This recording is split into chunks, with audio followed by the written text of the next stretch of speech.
Fala pessoal, tudo bem? Estamos começando mais um Pode Isso Max, mais um episódio que nós buscamos trazer realmente mais um convidado que traga algo para acrescentar na sua vida, né? E também na vida de quem a gente consiga compartilhar conteúdo. Eu acho que isso é o mais importante, né? Então hoje eu vou... Não vai ser eu que vou apresentar, obviamente, a Vanessa, mas ela vai se apresentar. E eu gostaria que vocês ficassem conosco nesse episódio, porque certamente tem muita coisa bacana que vocês podem levar pro universo de vocês, seja um universo pessoal mesmo, mas também um universo corporativo, né? Então, fiquem conosco. Para quem ainda não se inscreveu no canal, se inscreve, assina o canal, participa, né? E também siga as nossas redes sociais. Depois siga também as redes sociais da Vanessa, que a gente vai colocar aqui no GC, tá bom? Então seja muito bem-vinda, Vanessa. Obrigada. Obrigado por ter aceitado o nosso convite. E eu queria que você se apresentasse. Olha para a câmera e se apresenta para o pessoal que está assistindo. Quem é a Vanessa no dia a dia e quem é a Vanessa no mundo corporativo, né? Tá bom. Bom, obrigada pela oportunidade, Max. Que isso. Acho que é bem legal a gente compartilhar as nossas histórias, um pouquinho da nossa trajetória, né? Eu acho que sempre a gente tem insights quando a gente ouve outras pessoas. Bom, me apresentando um pouquinho, meu nome é Vanessa Almeida, eu sou uma executiva de recursos humanos, faz 20 anos já que eu atuo nessa área. E já passei por grandes empresas, já morei fora do Brasil também. E na vida pessoal, eu sou mãe do Felipe, sou casada com o Vinícius.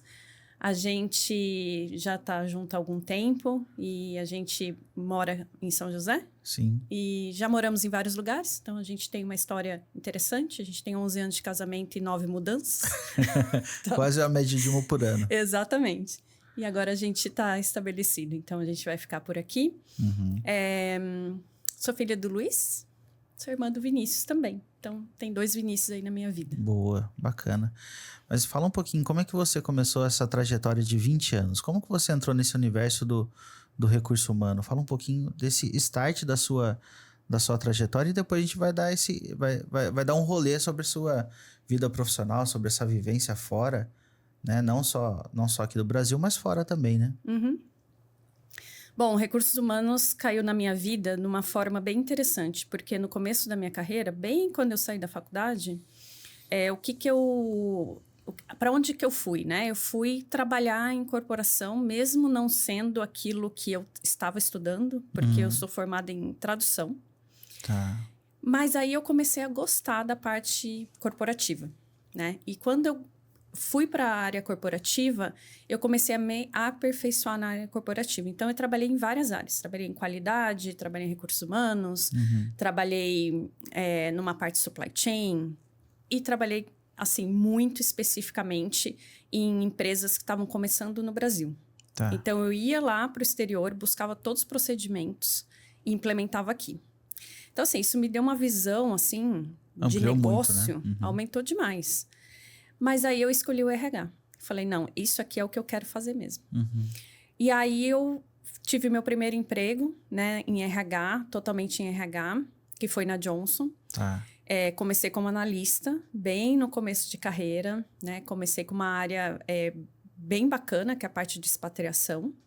E depois eu fui crescendo em outras áreas. Fiquei muito tempo como business partner, né? Que é aquele RH que fica junto com o cliente. E depois fui para outras empresas também. Então, assim, começou com uma escolha mesmo. Foi uma escolha. E é legal você ter a condição de escolher, né? Porque, principalmente no mundo da indústria, no mundo corporativo, você acabou tendo uma trajetória legal, né? De várias áreas. Então, o RH virou sua paixão, né? Seu amor. Virou. E eu acho que o que mais me atraiu no RH é esse impacto que você tem nas pessoas, sabe? Mas, ao mesmo tempo, como que você usa esse impacto para impactar o negócio também.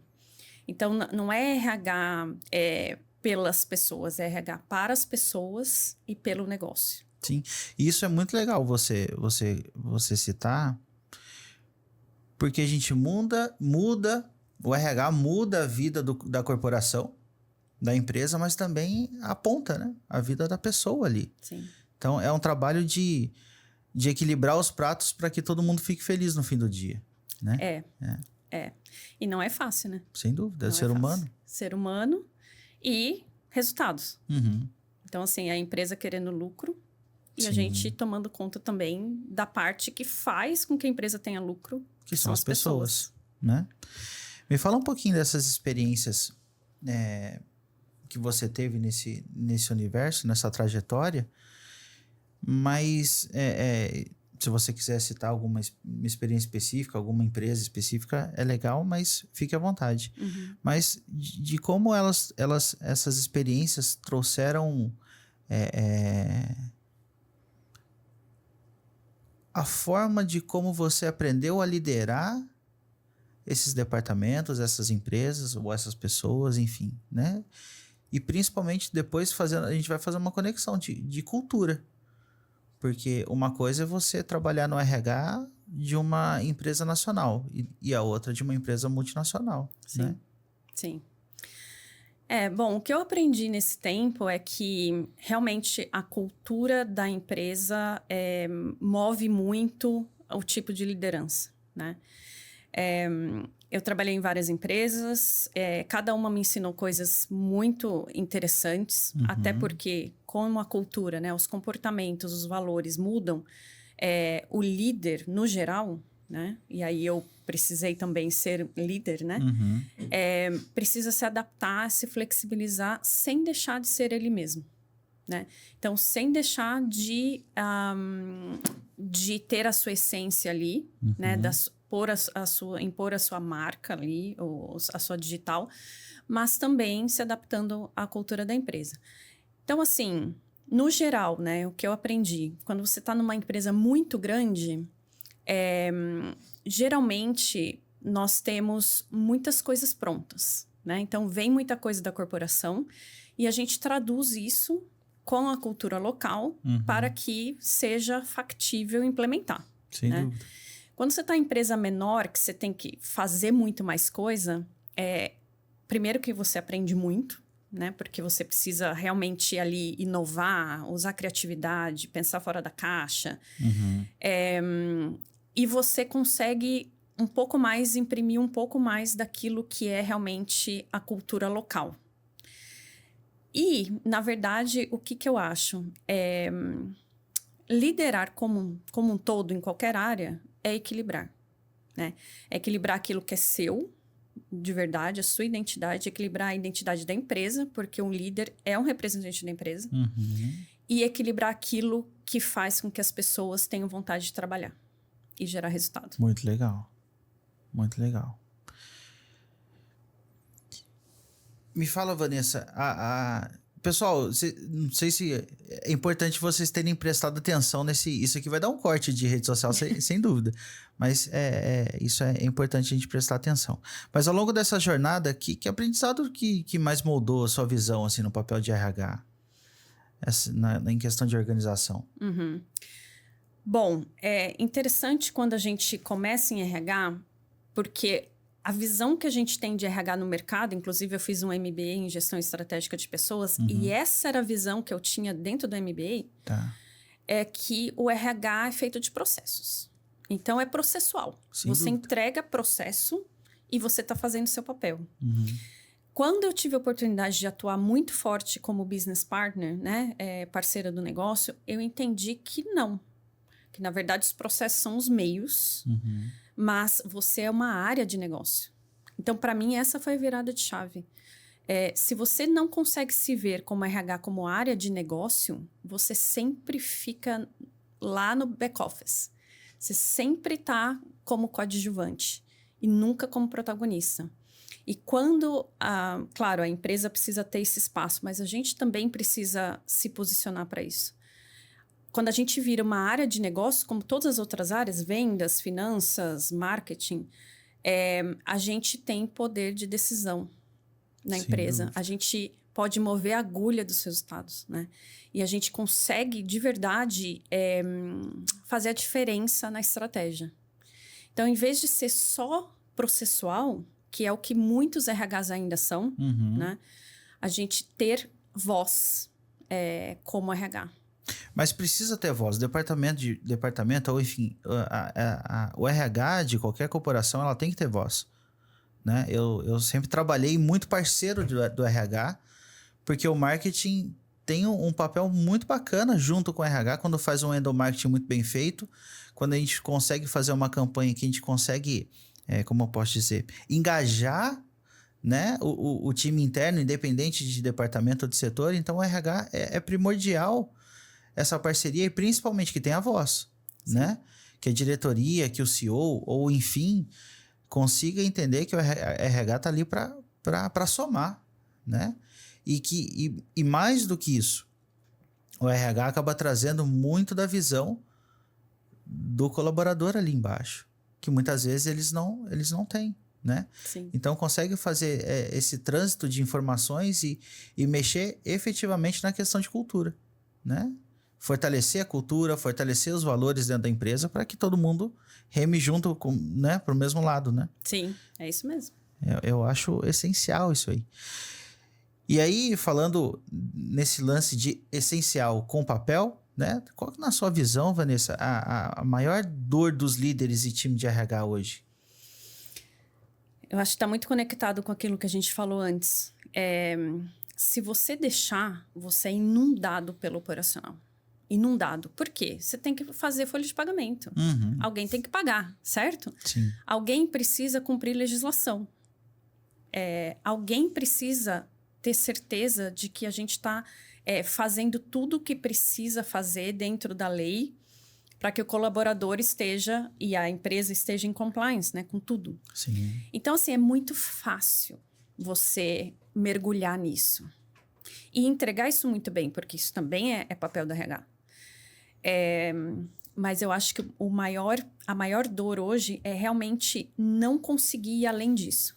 Então, assim, se eu faço o processo, se eu garanto o compliance, se eu garanto que eu estou totalmente dentro da lei, que eu estou fazendo tudo certo, que eu estou pagando no dia certo, que eu estou calculando certo, é você ir além, que é realmente esse RH parte do negócio e não somente uma área de suporte. E o que eu vejo é que os líderes de RH, eles tendem, até porque o operacional puxa muito, Sim. a entrar nesse mundo e não conseguir sair. E isso é uma dor, porque o que acontece? Todo líder de RH quer impactar, todo líder de RH quer influenciar, né? Mas se ele está totalmente imerso no operacional, ele não consegue. Ele não tem tempo, né? Não Não consegue pensar em outra coisa. Não consegue... E eu vou além, ele não consegue pensar. Ele só executa. Literalmente operacional, né? Literalmente operacional. E aí, com essa falta de posicionamento, acaba impactando no resultado, né? Com certeza. Diretamente, né? Com certeza. Porque ele deixa de ter voz, né? Então, é uma área menos na mesa de decisão, dando a sua voz, sua opinião, fazendo com que a estratégia de pessoas esteja conectada com a estratégia do negócio, né? Porque o negócio acontece através das pessoas. Então, se a estratégia de RH não está conectada com o negócio, RH não está tendo um papel influente. Se eu só cumpro tabela, né? Então, eu não estou tendo voz no negócio, não estou tendo posicionamento. Sim. Saindo só um pouquinho do universo da RH, para que as pessoas que estão assistindo te conheçam um pouquinho mais, me fala um pouquinho das experiências que você teve fora do Brasil, tanto na questão pessoal, mas na questão profissional, né? Eu acho que é legal a gente trazer esses exemplos, porque as pessoas muitas vezes estão assistindo ou vão compartilhar isso com alguém, e certamente alguém vai se enxergar em você em algum momento, ou em alguma história, né? Bom, legal.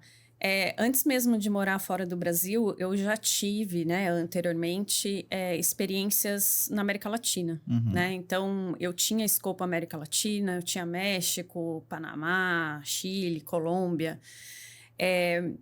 E essas experiências são muito interessantes, né? Por quê? É a mesma empresa, mas as culturas locais são totalmente diferentes. Então, como você influencia e entende aquela nuance local para você fazer o negócio acontecer, é um grande aprendizado. E acaba que você lidera por influência. Sim. né? Porque não adianta chegar lá e falar, ó, cumpra-se. Não é assim. Então, você tem que influenciar, você tem que mostrar onde as pessoas vão ganhar com aquilo.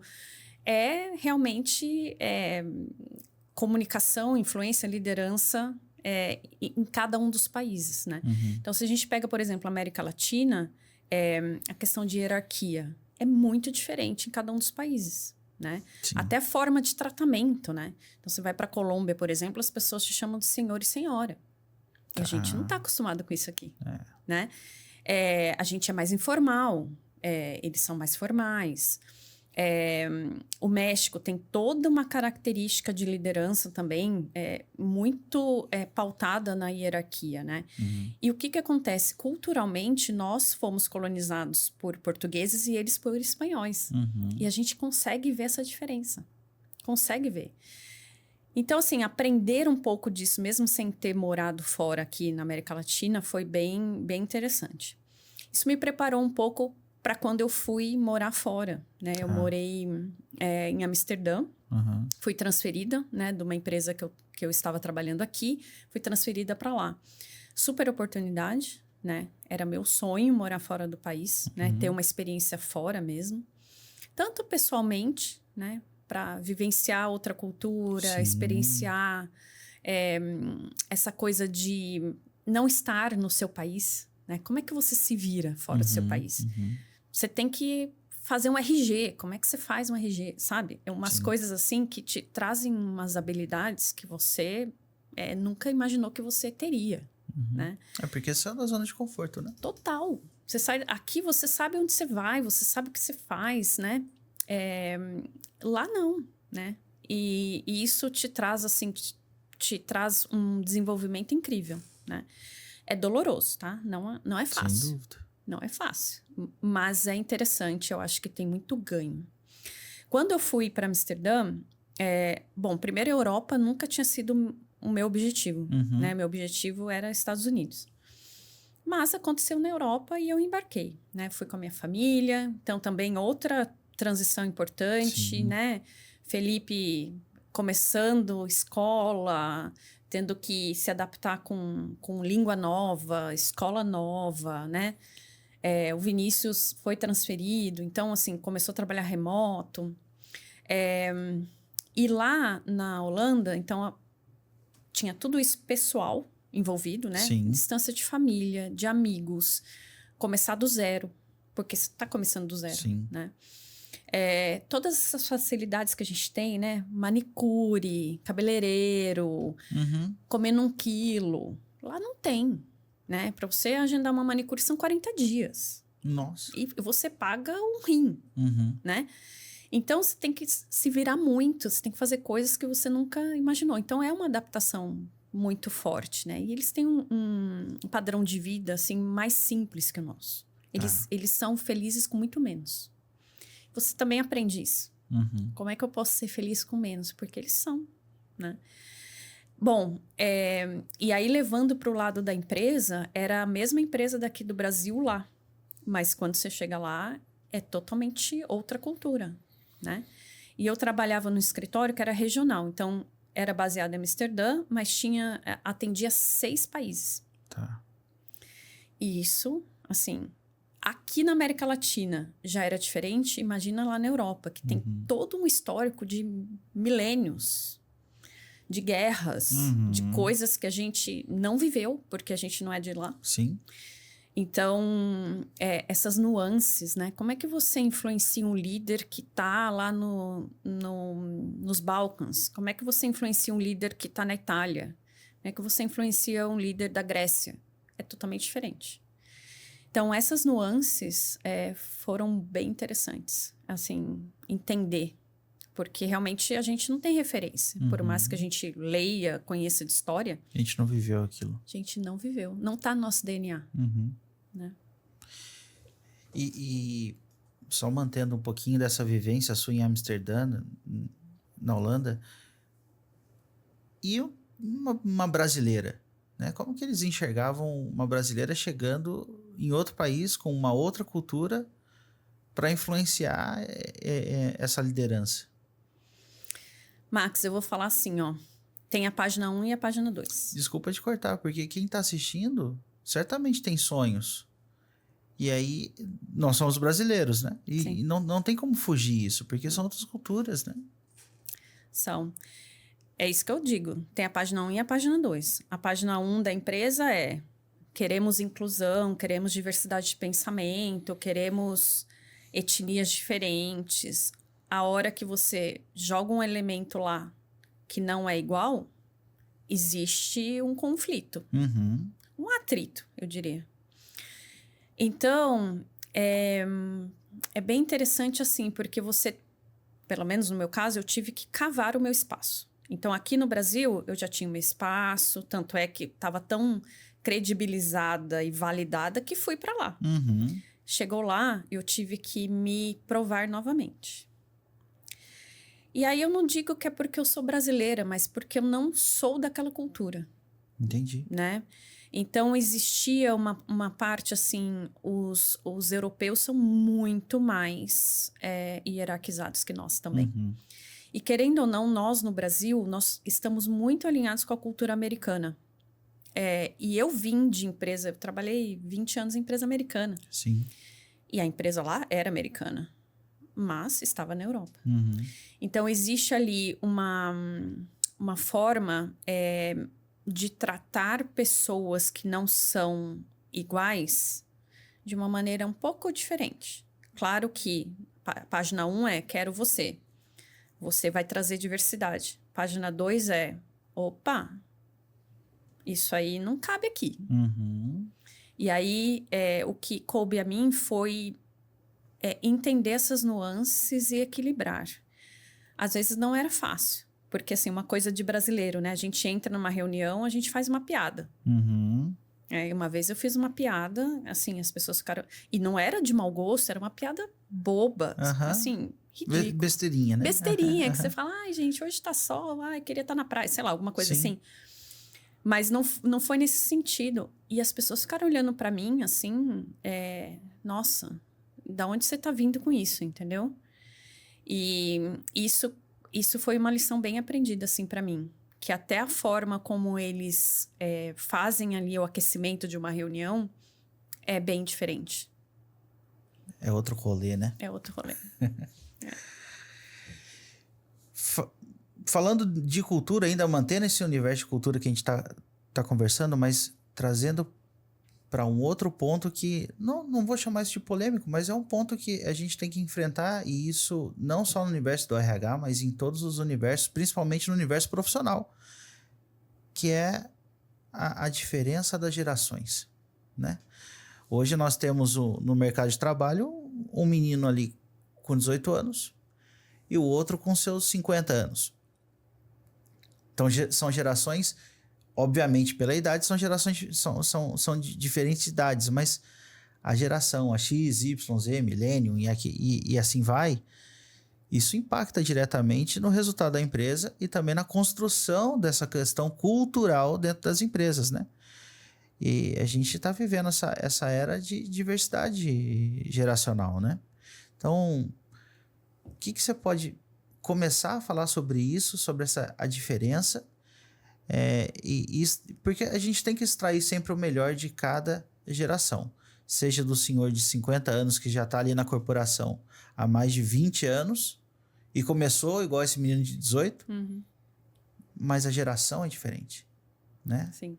E a gente enxerga isso dentro de casa com os nossos filhos pequenos, né? Eu não mexia no celular com 5, 6 anos. Hoje os meninos mexem no celular com 5, 6 anos. Melhor que nós. Então, como que a gente pode entrar nesse universo, falando sobre o universo de trabalho corporativo, para extrair o melhor de cada perfil de geração? Eu sempre fui muito apaixonada por esse tema de diversidade, equidade e inclusão. Tanto é que eu sempre dei meu jeito de participar de projetos desde que eu entrei na corporação. Legal. E, inclusive, na penúltima empresa que eu trabalhei, eu fazia parte do conselho, né, de D&I. Que é uma coisa que me deixa muito... Me põe uma pulguinha atrás da orelha, assim, exatamente isso que você falou. Como é que a gente extrai o melhor dessas diferenças que a gente vai ter?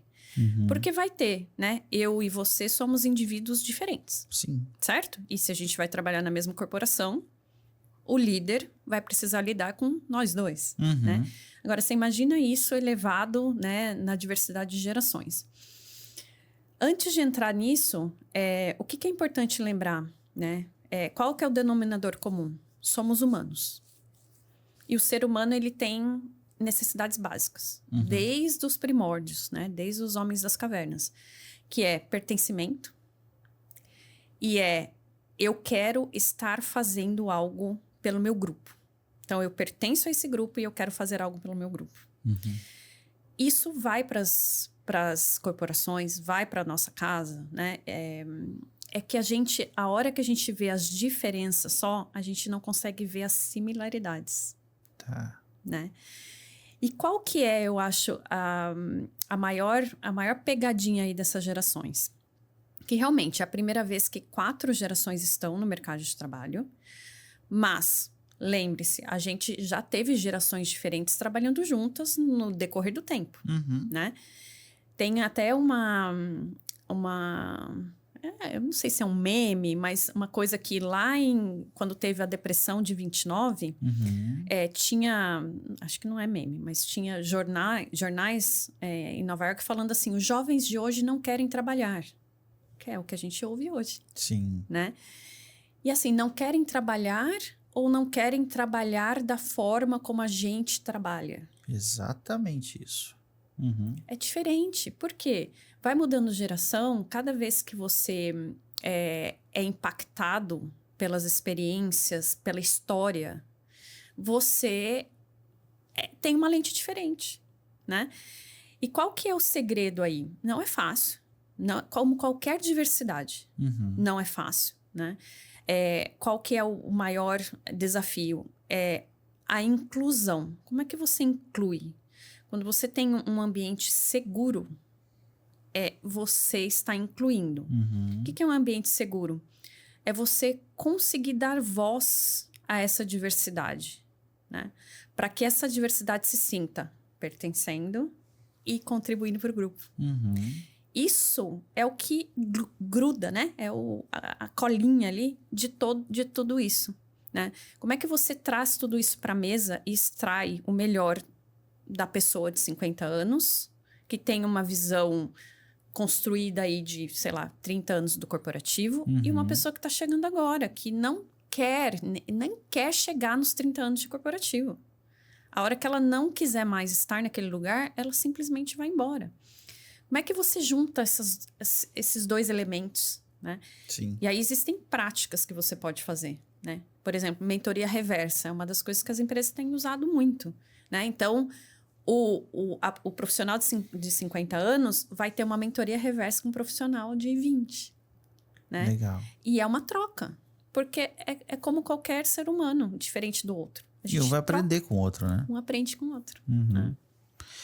E como, Vanessa, como você acha que a melhor forma de motivar, de engajar times diversos, né? E manter a energia lá em cima, né? Aqueles soft skills daquela galera sempre bem equilibrado, bem alto, para performar bem e para dar resultado, né? Sim. Não existe uma receita que caiba para todos os indivíduos. Então, o papel do líder é muito entender o indivíduo, independente de geração, de gênero, ou de qualquer outro elemento de diversidade, né? Porque cada indivíduo é diferente. E o papel do líder, assim como quem tem mais de um filho. Sim. O que motiva um filho não motiva o outro. Né? O que um filho fica muito feliz de fazer, o outro não. E o poder dessa liderança situacional é esse. É você entender o indivíduo e extrair o melhor dele, motivar, né, esse indivíduo de acordo com a necessidade desse indivíduo. Ah, mas eu tenho 30 pessoas na minha equipe. Se você é um bom líder, você vai ter espaço para esses indivíduos realmente se colocarem e você vai entender. Então, não existe uma receita de liderança pronta. Ah, eu sou um líder democrático. Tá, mas de repente a pessoa que está há 50 anos numa corporação não é democrática. Então você não vai conversar com essa pessoa. Sim. E a gente não precisa agradar todo mundo, isso é importante. O líder não precisa agradar todo mundo, mas o líder precisa fazer todo esse grupo convergir para uma mesma visão. Ter a transparência de fazer com que as pessoas venham e consigam engajar cada uma com seu motivador. Para o bem comum. Porque a gente tem que potencializar isso e transformar numa vantagem competitiva, né? Sim. Na empresa. Principalmente quando a empresa ela tem um quadro grande de colaboradores, né? Mas na sua visão, o que diferencia os líderes que conseguem transformar essa diversidade em potência? Daqueles que... Porque perde muito tempo tentando, né? Tentando padronizar pessoas. É o dia a dia ali que te engole e consome, né? Em vez de tentar desenvolver. Sim. O que diferencia o líder que consegue gerenciar essas diferenças, essas similaridades e colocar isso para fazer resultado é ele entender o que cada um tem. Então, quando um líder, por exemplo, vai fazer uma divisão de projetos, quem tem o melhor skill, a melhor habilidade para fazer esse projeto? Ah, não é porque o cara tem 20 anos ou porque o cara tem 50 que isso define quem é melhor. O que define? O que eles trazem, né? Essa diversidade de pensamento, se o líder consegue colocar isso num caldeirão, isso potencializa muito o resultado. Porque tem inovação. Porque uma pessoa não pensa igual a outra. A gente não fala, né? Como que duas cabeças pensam melhor que uma? Imagina um monte de cabeça. Então, assim, existe esse espaço de inovação e que é bem importante para o líder potencializar, até porque o que acontece dentro da corporação é o que acontece na sociedade. Então, se o líder quer, por exemplo, que o cliente tenha uma experiência que fale com ele, ele precisa ouvir a experiência dentro de casa. E isso as diferentes gerações e as diferentes dimensões de diversidade vão trazer. Muito legal. Enfim, a gente tá batendo esse papo e conversando e tá vindo várias ideias, vários insights na minha cabeça de como a gente pode, de fato, apresentar isso cada vez melhor para quem tá assistindo. Mas depois a gente vai conversar sobre isso. Tá bom. Mas falando sobre autoconhecimento e agora Big Five, né? Tocando nesse ponto de desenvolvimento de pessoas. Qual que é o primeiro passo nesse sentido, nesse universo? E se você puder explicar um pouquinho de como funciona isso, é bacana. Tá bom. Todo o processo de desenvolvimento de pessoas, ele começa com a vontade de sair do lugar que você tá. Se você não sente que precisa sair desse lugar, você não vai a lugar nenhum, né? É igual a pessoa que fuma. Chega alguém e fala, olha, cigarro é perigoso. Se a pessoa não quiser largar o cigarro, ela sabe que é perigoso. Ela não vai fazer, né? E é exatamente isso. Então, quando a pessoa decide que ela quer mudar, ela precisa começar de algum lugar. E, geralmente, o que gera esses insights? O autoconhecimento. Quanto mais você se autoconhece, mais você entende como a sua personalidade, o seu perfil comportamental está impactando. Tanto para você pessoalmente, quanto para você em qualquer contexto profissional, por exemplo. E como que isso está impactando no seu desempenho, né? Isso gera uma vontade ou uma decisão consciente de mudar ou não. Então, por exemplo, eu sei que eu sou teimosa. Ok. Isso está te atrapalhando? Não sei. Né?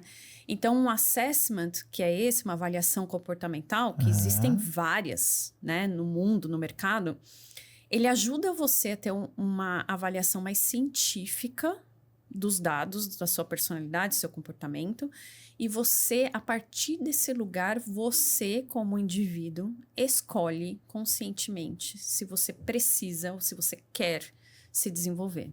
Então, o autoconhecimento é o primeiro passo de qualquer desenvolvimento. Né? Você já viu, assim, por exemplo, a gente dá feedback para uma pessoa, né? A pessoa fala, nossa, mas eu não percebo isso. Se a pessoa tem um pouquinho de autoconhecimento, ela fala, isso aí já estava meio que na minha cabeça, então as outras pessoas estão vendo também. E aí ela decide se ela quer colocar mudar ou não. esforço nisso ou não, né? E o Big Five é um dos assessments que a gente tem, é um assessment bem validado globalmente, né?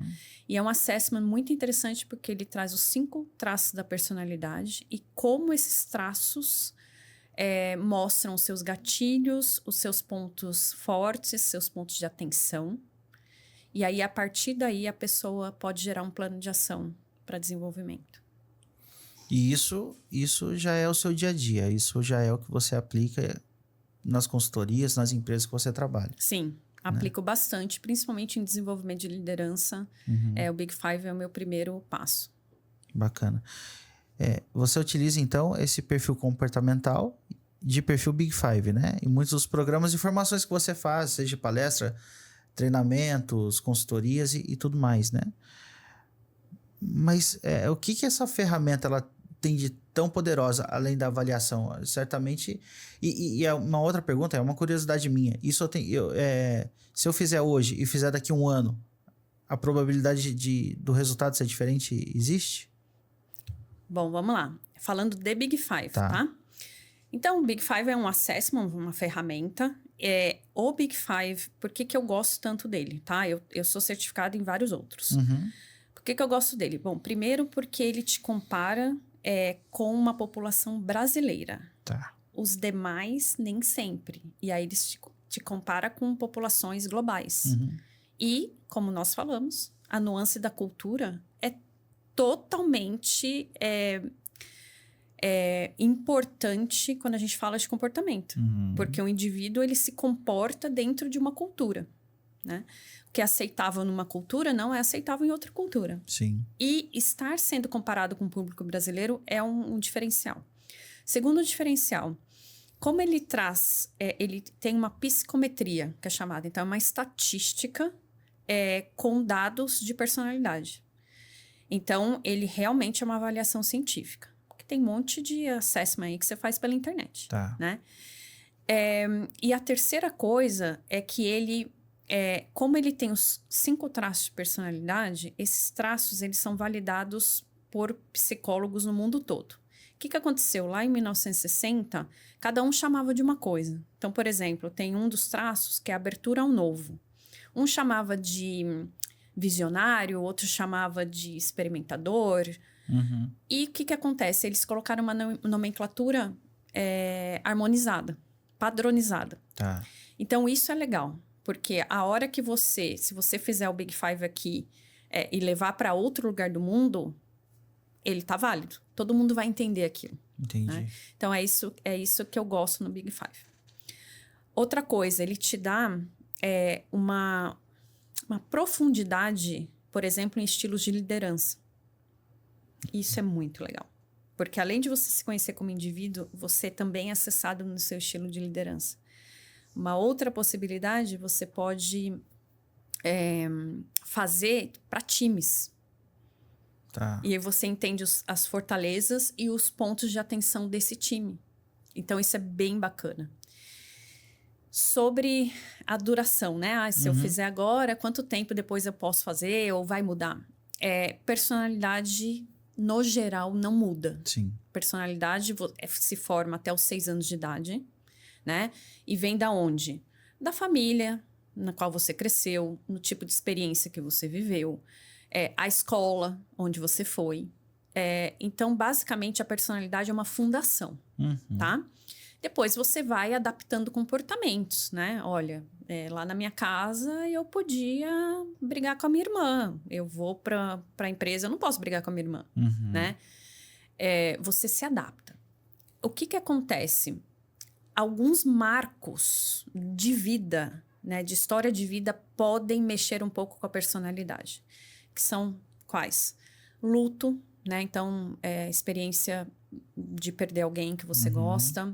Uma demissão não esperada, por exemplo. Nascimento de um filho. Uma mudança de país.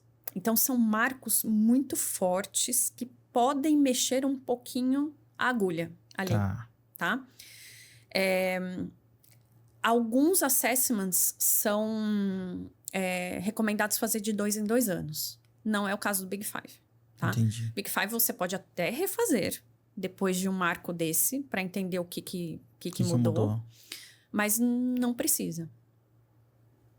Muito legal. E na prática, você tem algum exemplo, assim, de alguma coisa que você já viu ao longo desse período que realmente teve mudança, né? Fez avaliação e hoje eu era um líder X, agora eu sou um líder Y, porque isso tudo me fez enxergar alguns pontos que me fez mudar. Tem algum exemplo disso? Se você puder contar, lógico. Tem, claro. Eu fiz uma mentoria para uma empresa, era um grupo de mais ou menos uns 10 líderes. E um deles me marcou muito. Porque, assim, primeiro ele falou, olha, eu nunca tinha feito um assessment que me deu esse nível de insights. Então, assim, eu já tinha feito outros, mas esse me ajudou muito a ter consciência de algumas coisas. O que ele identificou? Que ele era muito um líder muito de comando e controle. Tá. Né? Então, ele queria muito controlar a equipe e não deixar espaço para as pessoas trazerem soluções, inovações. Como ele era um líder muito técnico, ele saiu do técnico e foi para a gestão, ele ainda ficou muito no técnico. Isso acontece muito, né? Então, o cara é muito bom tecnicamente, a empresa promove para uma gestão de pessoas e o cara continua sendo técnico. Quando ele fez o Big Five, uma das coisas que ele me trouxe, falou assim, nossa, isso aqui tá me descrevendo totalmente e eu estou entendendo o impacto que eu tô tendo na minha equipe. O que ele fazia? Quando uma pessoa tinha algum problema, ele ia lá e solucionava. E as pessoas começaram a falar, olha, a gente tá sentindo falta de desenvolvimento, porque... né, se eu tenho alguém que faz por mim, é igual a gente com filho, né? Se você arruma a cama todo dia, ele não vai arrumar? Arrumar, com certeza.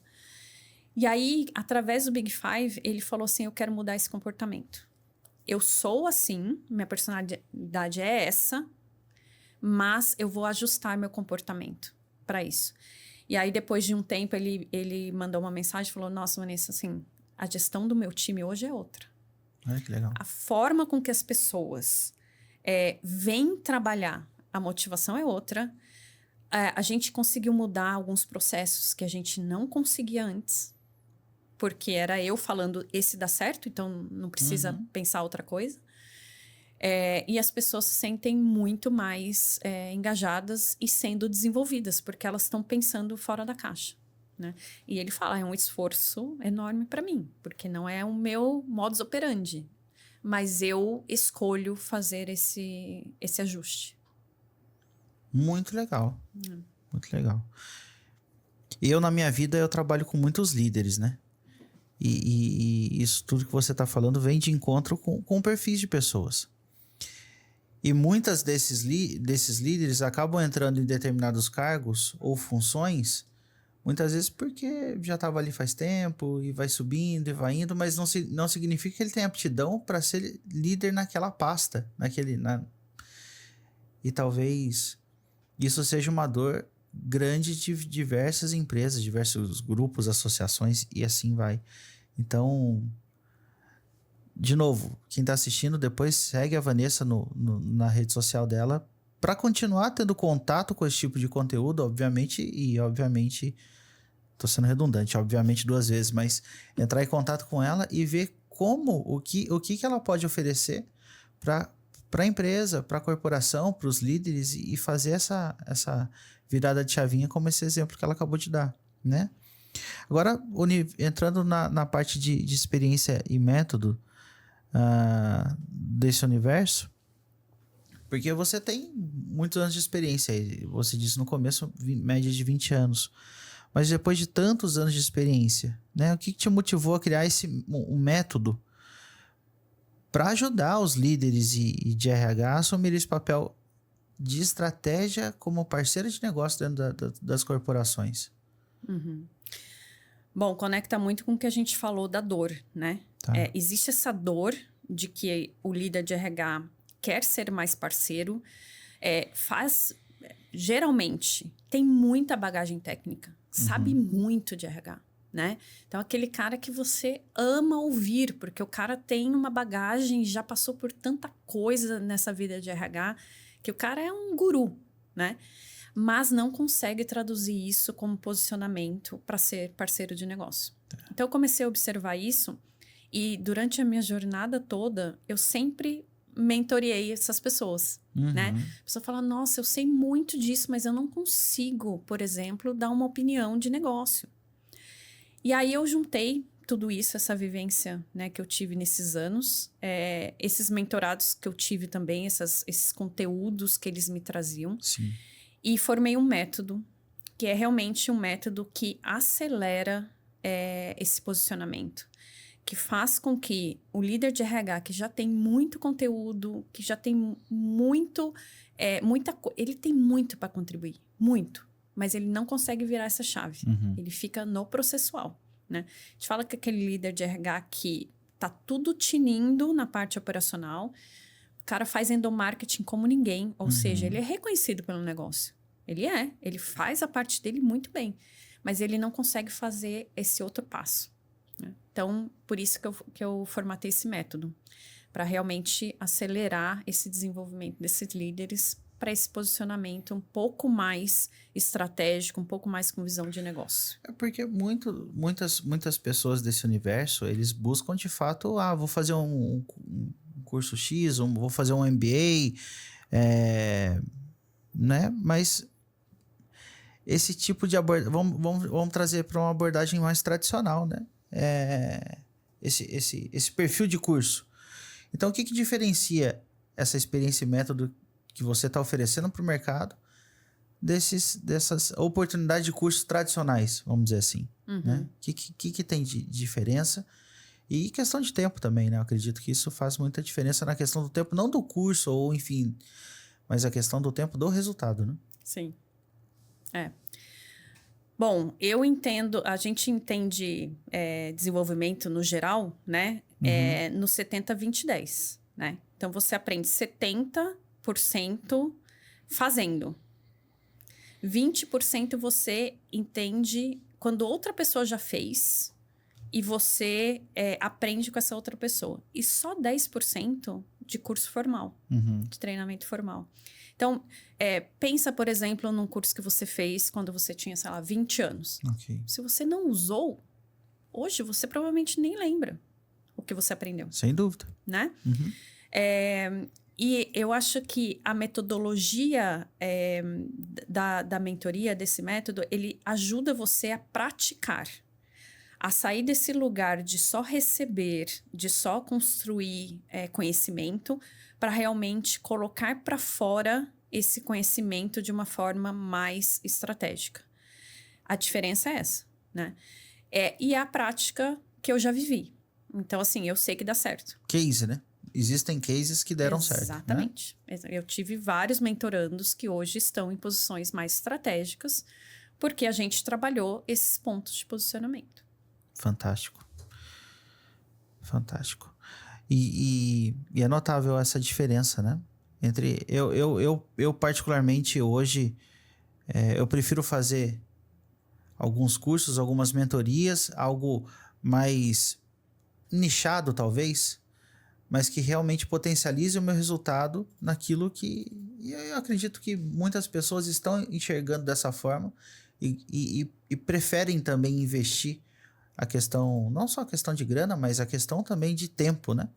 Em algo que realmente potencialize o resultado mais rápido, né? E a Vanessa tem esses cases, né? Agora, quando a gente conecta isso tudo, né? Liderança, diversidade, inclusão, gerações, cultura, o que realmente faz uma organização evoluir de uma forma correta? O que você enxerga disso? Acho que o principal que a gente tem que pensar é que o resultado de qualquer organização está nas pessoas. Então, o líder e a organização contam com as pessoas para fazer o resultado. E aí a gente pensa assim, nossa, mas se eu for depender, por exemplo, da geração, sei lá, qualquer uma, nossa, eu não vou ter esse resultado.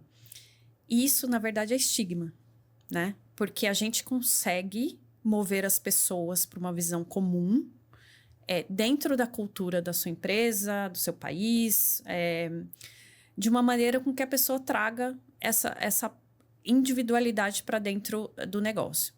Então, o que é importante? A gente entender que como líder, como organização, não somos nada sem as pessoas. Que se nós não desenvolvemos as pessoas, nós não desenvolvemos o negócio. Porque, assim, o mundo está girando. E as pessoas são representantes desse mundo, né? A gente fala que em qualquer organização, a gente tem 5% de amostragem do que é uma sociedade. Então, assim, se você quer chegar no seu cliente, se você quer entender como o seu cliente se comporta, olha para dentro de casa. Claro, você vai fazer várias pesquisas fora também, mas dentro de casa você vai ter exemplos de como o seu cliente se comporta. E não existe nada mais poderoso do que você dar espaço para as pessoas se desenvolverem. Primeiro porque ela se sente parte e ela se sente contribuindo.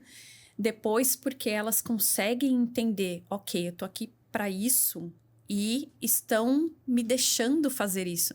Então, eu vou dar tudo de mim, né? Porque o ser humano, no geral, ele gosta de alguém que acredite nele. Sim. Ele gosta de ser reconhecido, gosta de ser valorizado. Né? E quando o ser humano encontra esse espaço, a gente tem muita potencialidade de desenvolvimento.